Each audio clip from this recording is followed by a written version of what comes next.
अत्यंत उत्साह पूर्ण अशा या गणेशोत्सवामध्ये आज श्रींच्या दर्शनाचा योग आला आणि मला खूप खूप पहिल्यापासूनच मी पुणेकरच असल्यामुळं श्रींच्या दर्शनाचं एक वेगळं महत्त्व आहे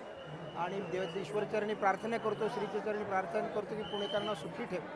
सर्व विघ्न दूर होऊ देत आणि सर्वांच्या आयुष्यामध्ये आनंद येईल.